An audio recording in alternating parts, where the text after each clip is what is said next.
kishindo cha wakoma kiliwakimbiza Washami.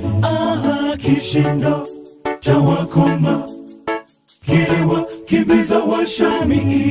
Kishindo cha wakoma kiliwakimbiza Washami.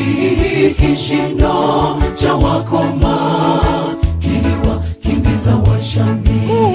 Mungu akiwa upande wetu, ni nani aliye juu yetu?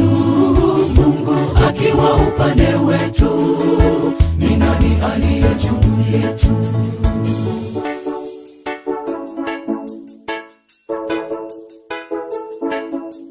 Njaa ilipowakabili wenye ukoma waliotengwa, wakasema kuliko tufe hapa kwa njaa, ni bora twende kambi la Washami.